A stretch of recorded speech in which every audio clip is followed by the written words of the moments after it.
Hi, I am Dr. Craig Primack from Scottsdale Weight Loss. Today's Medical Minute is about eating out in restaurants.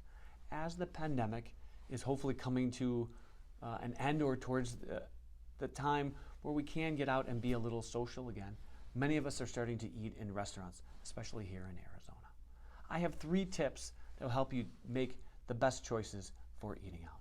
First things first, it is always going to be better, I will tell you, to eat at home on food that you cook, which is bought from a grocery store, which is natural, which is fresh, and is made by your hands on the stove. But that being said, it's not always the most practical because socially we tend to eat out a lot more than we did 20, 30, and 40 years ago. It really becomes an activity as well as a meal itself. So tip number 1 for eating out is look at the menu before you get to the restaurant. You look at all the columns, all the different types of foods the restaurant has, and you pick what I call the better choice. There is always going to be, at every restaurant I can name, a better choice and of course a worse choice. There isn't always a perfect choice depending where you're going. If you have control over the restaurant and you know the menu, you can then ask for a restaurant that fits the lean and green or plants and protein lifestyle that most of us are trying to follow.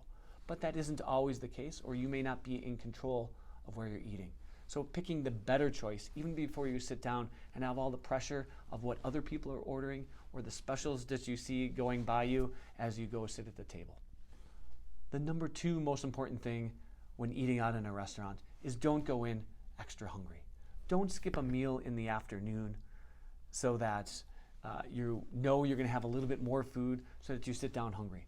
If you sit down hungry at the table, then unfortunately, when something comes to the table, if you're in a Mexican style restaurant and there's chips on the table, if you go someplace where they put bread or breadsticks on the table, as soon as you sit down, your signals for hunger will be firing.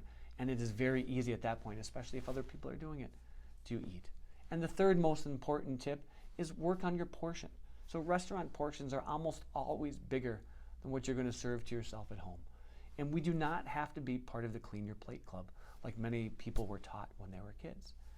It is very common now when the meal comes that you can ask for a container or what we'll call a doggy bag. And at that time, you're going to take and bring down your portion so that it is just a reasonable portion on your plate. So you can take, if it's a large piece of protein, you can take and use the palm-sized hand for a good piece of protein. And if there's extra vegetables or other things, put those away even in the beginning. Seal it up as best you can if there's a bag, tie it off, and then slowly eat and enjoy the food that's sitting in front of you. So although eating out is not the absolute best part of a diet plan, many people eat out successfully and safely all the time in the world we live in. It just needs to follow the 3 tips that I talked about today.